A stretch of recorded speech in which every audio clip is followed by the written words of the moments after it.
It's that time of year again when fungal diseases start to show up in the garden. There are many ways to try and prevent them, to keep them from coming, but eventually, in spite of all that, some will show up.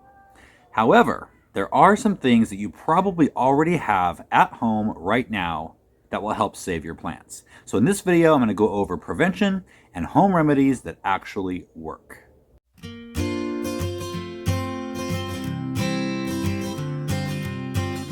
Hey, I'm Brian with Next Level Gardening. If you're looking to join an online garden community that offers tips, tricks, and support to help take your garden to the next level, you're in the right place. Get started now by clicking subscribe and hit the bell so you never miss anything. Now let's get growing. Let me know in the comments if you're starting to see some diseases pop up right now. Fungal diseases like Mosaic virus, rust, Verticillium wilt, and of course our favorite, powdery mildew. Also, let me know what you use to prevent and treat these diseases. So over the next 2 weeks, I'm going to be working with the photographer here in the garden to take pictures for the book. So we've got a few photo sessions set. Now, my biggest priority at this point is keeping the garden disease-free. Right now, it's looking at its best, and I need to keep it that way. So I am going to be using a ton of preventative strategies, but I also have some home remedies at the ready in case I see something start to crop up. So as always, let's talk prevention first. Now, all of these diseases that I'm going to talk about today are fungal diseases. So they're all caused by spores. The first one is Mosaic virus. Now, there are several types of Mosaic virus that actually affect a wide variety of crops, but usually they are going to present themselves as different color greens and yellows and whites. They're going to show up in bands and stripes and blotches. They're going to really look like a mosaic or a stained glass. And there are 3 ways that this virus spreads. Number 1, it's spread through touch. If you touch a plant that has Mosaic virus and then touch a plant that doesn't, you yourself could be spreading that virus. So wash your hands if you ever have to touch a plant that has that virus. The second way is through aphids. Aphids eating on one plant that has it and then going to another plant that doesn't have it, that will spread. And then the third way is actually seed-borne. The virus is asleep in the seed of the plant. You plant the seed, the plant comes up, might look okay at first, but eventually that virus is going to show itself. So preventing seed-borne really is don't save seeds that you know have that virus. Don't save seeds from the plant that year to the next year. And then just buy your seeds from reputable sources. For the aphid thing, we're going to go back to a companion planting video that I did. And you want to plant plants that either repel aphids, like members of the allium family, onions, shallots, garlic, but also companion plant with plants that attract aphid predators, such as ladybugs and lacewings and things like that. And you do that by interplanting fennel, daisies, dill. All those plants are going to bring in natural predators of aphids, so hopefully try to keep those at bay. So I've got some dill planted right here in with some of my peppers. I've got some daisies planted over there. I'm not a fan of fennel, so I don't have that. So the next disease is rust. And it's another fungal disease, and it's really easy to identify because it looks like rust. It's orangey, golden, dusty splotches that can actually be raised. They can start to disfigure the leaf. In a bad situation, they can defoliate the whole plant, killing it. So to prevent that, water from below, drip if possible, but do never spray the leaves because the splash is going to start spreading that virus from one plant to the next very quickly. Any rust leaves that you see or stems, snip them off, get them out of your garden into the trash or destroy them. Never leave any of these diseases on a leaf or that you cut off and leave on the ground. You always got to get them out of there to stop the spread. Keep the leaves as dry as possible. Prune some of the leaves in the interior of the plant so you can kind of see through there or know that you're letting air get through there and kind of drying off the leaves after a rain or after all night long. And make sure you're growing them in enough sun. Another way to prevent them is by just simply growing rust-resistant varieties.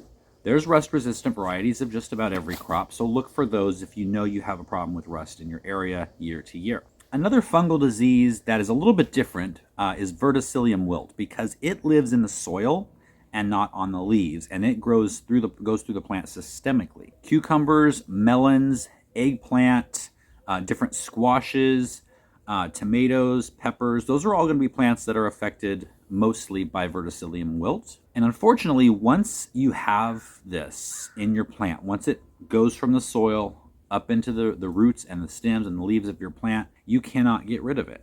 Now, it may not kill the plant outright, and you don't need to quickly remove it because, as I said, it's soil-borne, so anything near it's probably going to get it anyway. But you can continue to harvest from it. It might kill off part of the plant. Usually it shows up on one side of the plant for some reason, and so the other side can keep going for a while. So you don't have to pull it out immediately, especially if you have some things fruiting. See if you can get them to mature and ripen, and then you can pull out the plant when it's done. The thing with Verticillium wilt is you really need to start the practice of crop rotation. Don't grow one of those plants that I just mentioned that are actually more susceptible to Verticillium wilt. Don't grow those in that same location for at least 4 more years. You can plant plants in that area in those 4 years that really aren't as affected by Verticillium wilt. Now, the fourth one is powdery mildew, and I'm not sure there's a garden out there that doesn't have some sort of powdery mildew at some point during the year, and I'm not even sure that there's a plant out there that is naturally resistant to it, a type of plant. Powdery mildew, another fungal disease. These diseases, the spores come in on the wind, and then they usually are perpetuated through moisture, through splashing.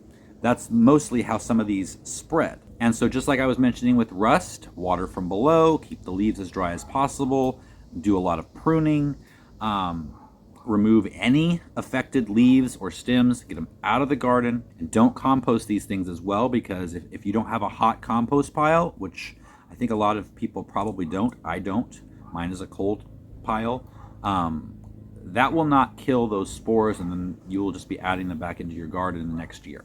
Prune off any leaves that you see, and usually it's going to be the older leaves, and a lot of times this is in my garden is seen on the cucurbits, squash, melons, things like that. So keep an eye on those older leaves and prune them off as soon as you see any type of damage, any type of disease, but certainly any type of mildew problems. And they're going to start out looking like someone sprinkled baby powder on the leaves. Powdery mildew really takes hold when plants are not growing in a sunny enough location. So if it's a full sun plant, which most crops are, they need at least 6 to 8 hours of direct sunlight per day. And that alone is going to at least push off powdery mildew until much later in the season. Now, if you've done all these things and one or more of these diseases, except for Verticillium wilt, which there is no cure for, but one of the other 3 show up in spite of everything you've done, and at least one powdery mildew probably will, there are some things that you can use that you already probably have around the house that will kill the fungal spores, but not kill all of the beneficial life that you have in your garden. So remember, Verticillium wilt, once you've got it, there's no cure. The other 3, let's go over some home remedies that actually work.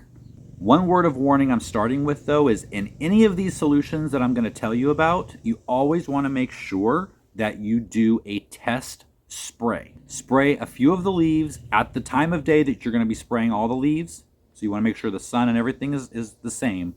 Spray a few leaves, wait 24 hours, and if everything looks okay, then you can move on and spray the rest of your garden. The first one is baking soda.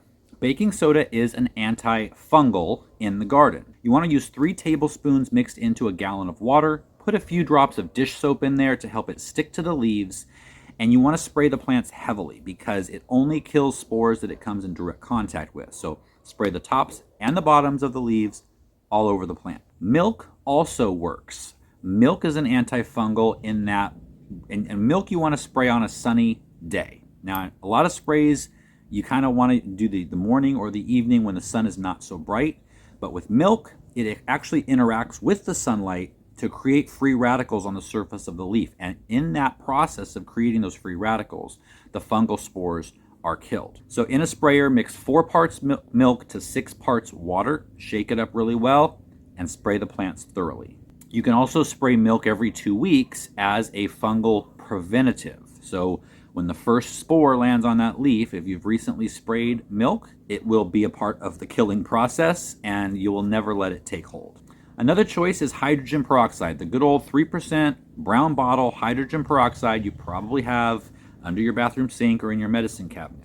You want to use 10 tablespoons of 3% hydrogen peroxide per gallon of water. And again, spray the plants thoroughly because these solutions only kill when they come in contact with the spores. If you use mouthwash, you are basically killing bacteria in your mouth, and that same solution of mouthwash will kill the spores of fungus on your plants. Generic ethanol-based mouthwash mixed with water, so 3 parts mouthwash, 1 part mouthwash to 3 parts water in a sprayer. Spray the plants thoroughly. And the last one, very similar to mouthwash, is vinegar. 2 to 3 tablespoons of vinegar per gallon of water in a sprayer. Spray the plants thoroughly, and that will help take care of the funguses as well. Now, prevention, again, I'm going to stress it, it is number 1, but if it still happens anyway, these solutions should help. If you learned something, please give the video a thumbs up. I would appreciate it. And if you haven't subscribed, consider doing that. Also, if you haven't subscribed yet to my brand new channel, Next Level Family Homestead at this point, the name is still up in the air a little bit. That channel is going to follow us on our journey in just a couple of weeks when we have to leave this garden behind and start our new homestead and all of our gardens on our new 1.5 acre piece of property. So go ahead, I'll put a link down below to that. Please subscribe there, and I will see you next time. Enjoy the rest of your weekend.